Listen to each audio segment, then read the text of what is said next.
$100. That's what my husband thinks it takes to feed two adults for an entire month.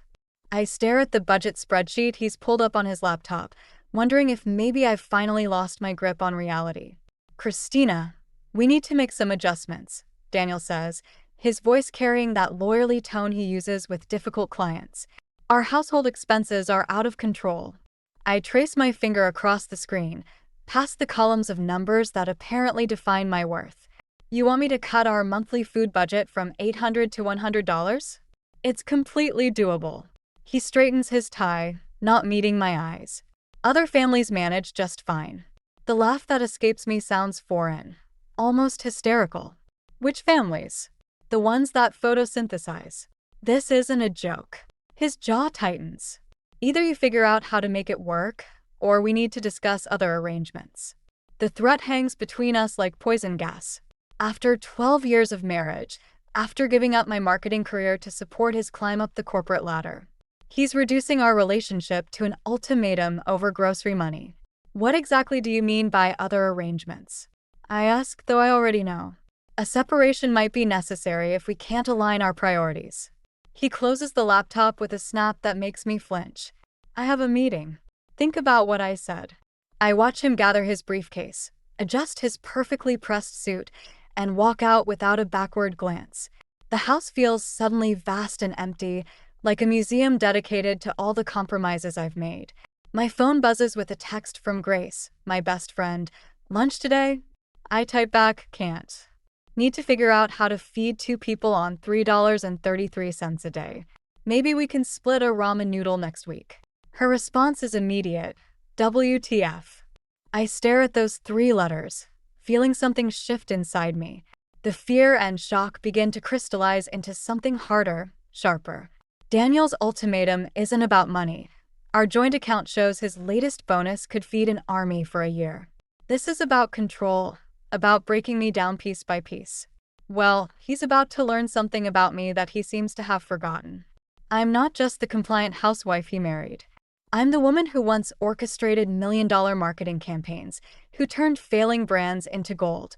I pick up my phone again and text Grace, actually lunch sounds perfect. We need to talk. Because if Daniel wants to play games, he's about to discover he's not the only one who knows how to strategize. And I plan to win. Grace picks at her salad across the table, her journalist instincts clearly working overtime. $800? That's not a budget cut. That's financial abuse. He says other families manage just fine. I stab my fork into my own lunch, remembering the way Daniel's lips curled when he said those words. Which families? The ones living in his imagination. Grace leans forward, lowering her voice. Christina, when was the last time you actually looked at your joint accounts? The question hits me like a slap. I realize I can't remember. Somewhere between supporting Daniel's career and maintaining our perfect home, I'd handed over the financial reins completely. The shame of it burns in my throat. I have access, I say, but even I hear the weakness in my voice. Then use it.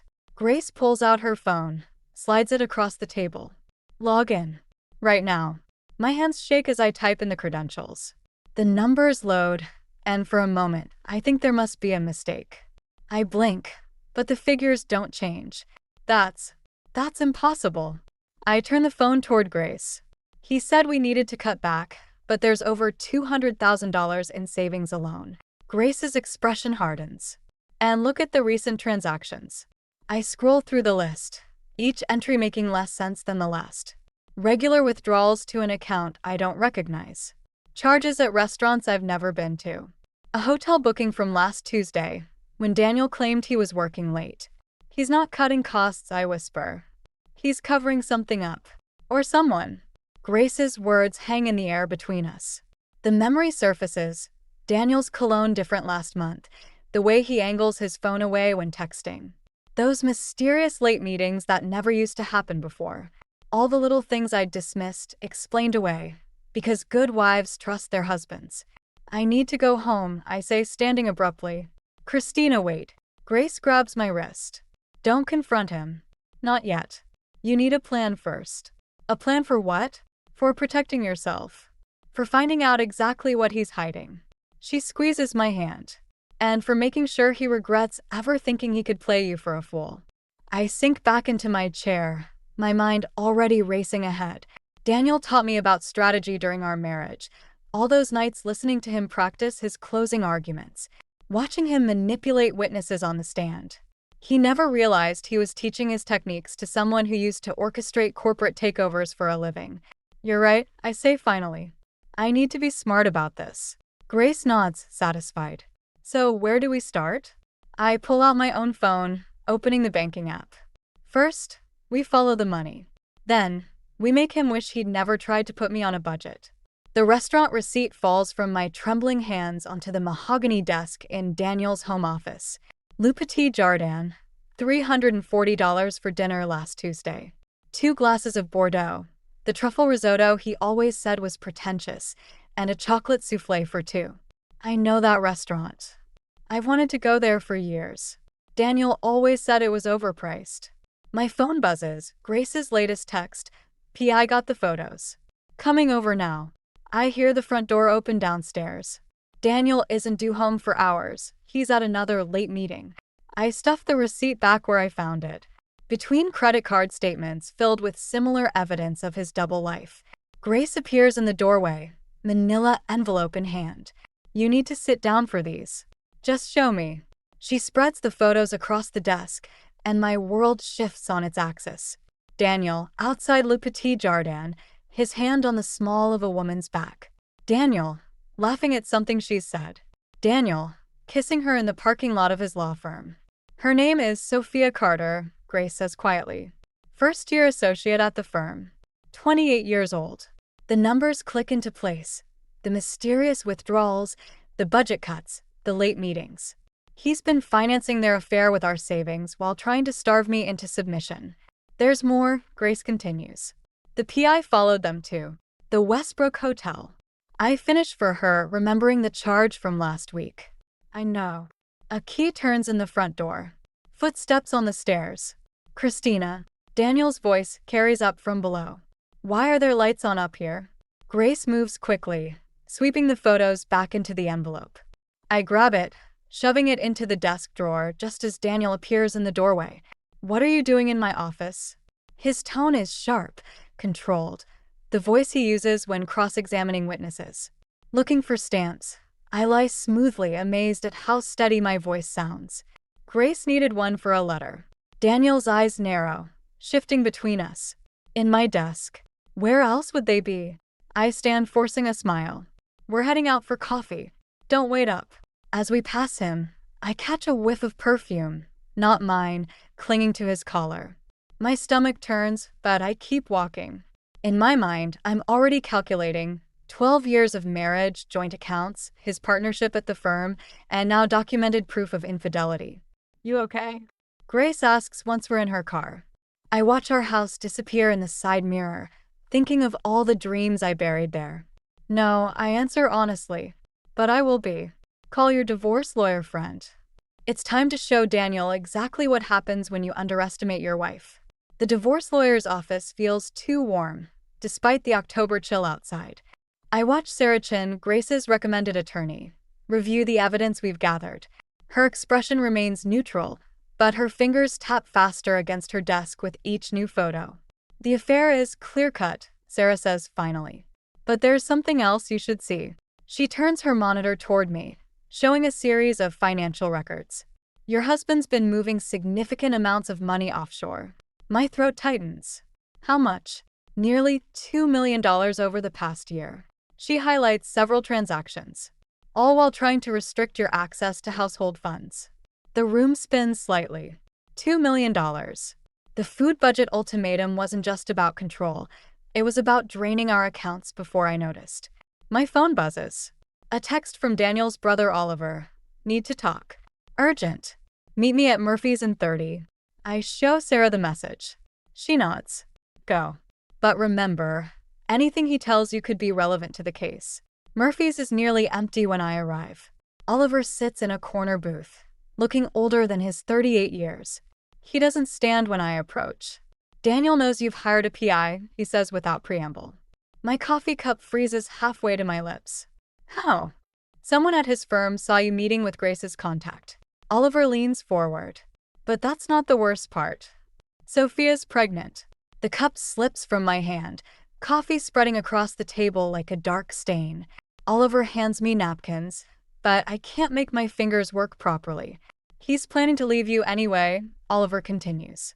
But he wants to make sure you walk away with nothing first.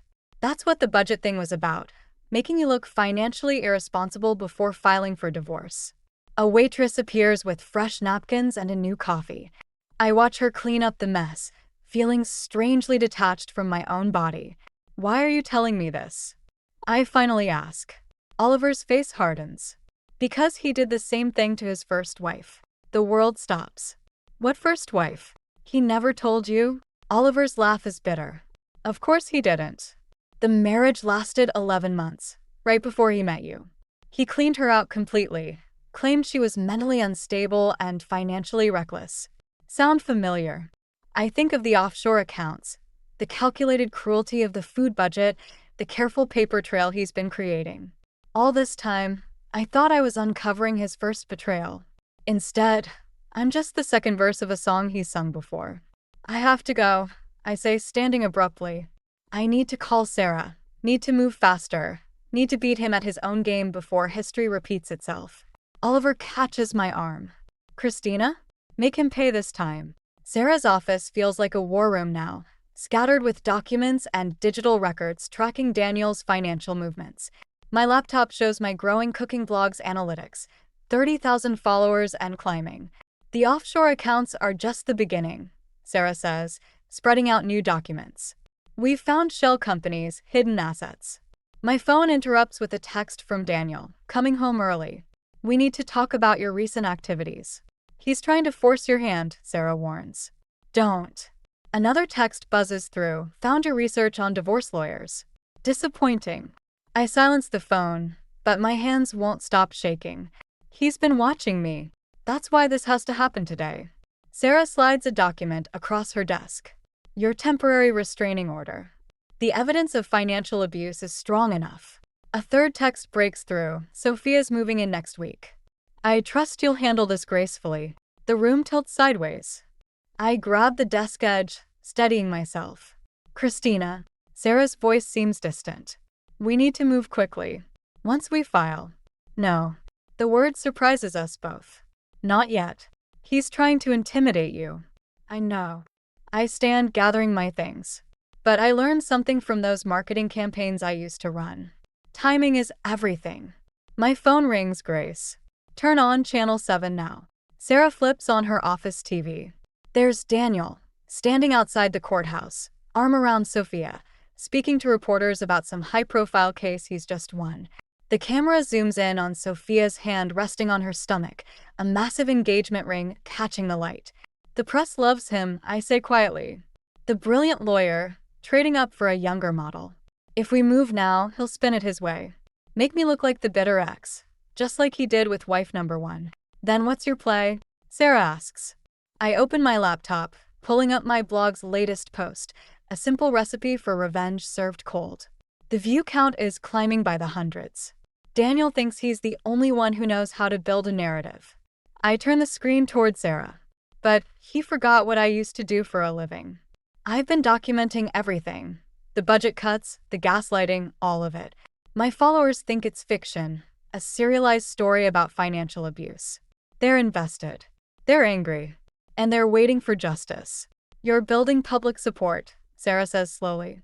Before he can control the story. Exactly. I close the laptop. When we strike, it won't just be legal documents. It'll be a complete dismantling of everything he's built. His reputation, his career, his carefully crafted image. All of it exposed. That's not just revenge, Sarah observes. That's destruction. I think of his first wife, of Sophia, of the calculated cruelty of it all. No, I correct her. That's justice. The house feels different when I return, like a stage set waiting for its final scene.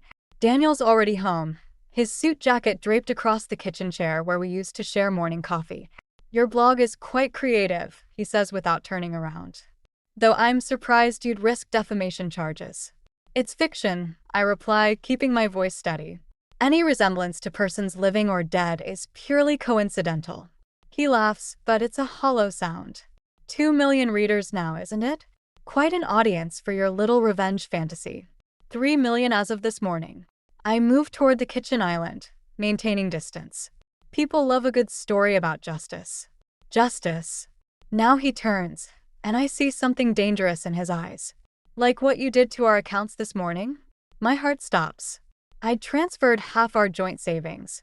My legal right according to Sarah, but he shouldn't have known yet. Fortunately, he continues, I anticipated something like this. Check your phone. The banking app shows all accounts emptied. Every last cent gone. You'll find the credit cards frozen too. He loosens his tie. The mortgage payments due next week.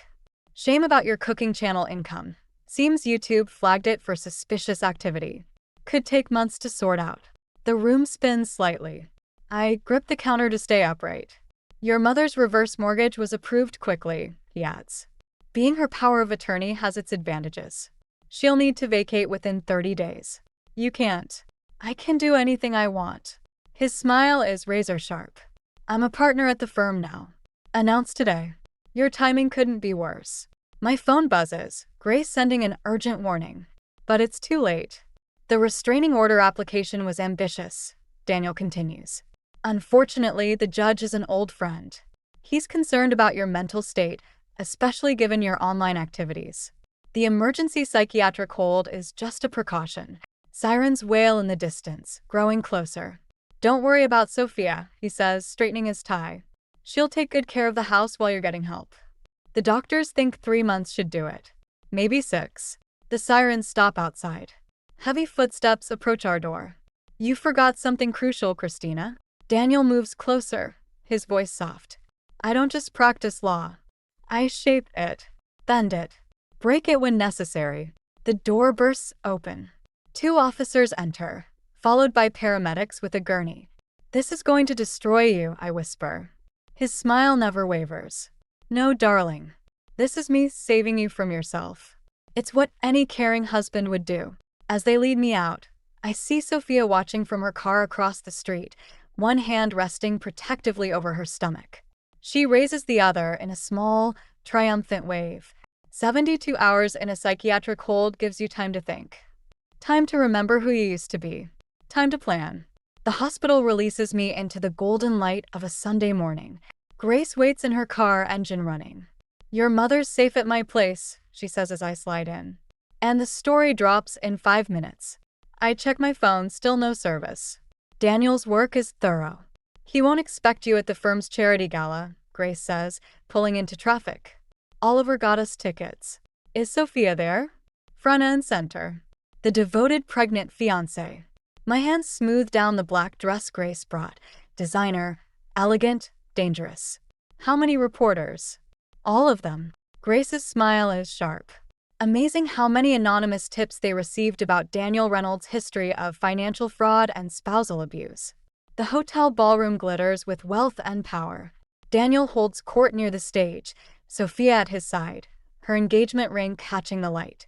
The crowd around them parts as I approach. Christina. His smile freezes. You should be getting help. I step closer. I got plenty, along with copies of every document you tried to bury. His phone buzzes. Then others start chiming throughout the room as the story breaks. Your first wife sends her regards. I continue. She's very interested in testifying about how you bankrupted her. The DA's office is particularly curious about those offshore accounts. Daniel's face hardens. You're delusional. Actually, Oliver steps forward. She's not. The firm's ethics board received quite a package this morning, including proof you've been embezzling client funds. Sophia backs away from Daniel, her hand dropping from her stomach. The fake pregnancy padding shifts visibly under her dress. It's over, Daniel. I hold up my phone, showing the live stream counting up viewers. 3 million people are watching right now.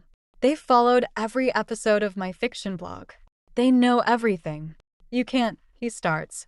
Can't what? Fight back? That's exactly what you taught me to do. I turn to the stunned crowd. Ladies and gentlemen, meet the real Daniel Reynolds. The man who destroys women's lives for sport. Who steals from clients. Who? His hand shoots out to grab my arm, but Oliver intercepts him as security approaches. Camera flashes explode around us. You said you shaped the law, I whisper as they lead him away. But you forgot about the court of public opinion. That's where I learned to fight. Sophia tries to slip away, but Grace blocks her path. The DA has questions about your role in the fraud scheme too. I watch them both being escorted out, feeling nothing but a profound exhaustion. The revenge I thought would taste sweet just leaves ash in my mouth. But sometimes justice isn't about satisfaction. Sometimes it's simply about stopping the monster before he claims another victim. The divorce papers feel lighter than they should, considering the weight they've carried in my life. I sign my name one last time as Christina Reynolds, watching the ink dry in Sarah's office. The settlement's better than we hoped, Sarah says. Full disclosure of the offshore accounts, your mother's house restored, and the firm's paying restitution to his first wife. Through the window, I watch Daniel exit the courthouse across the street. No designer suit today, just wrinkled khakis and a haunted expression.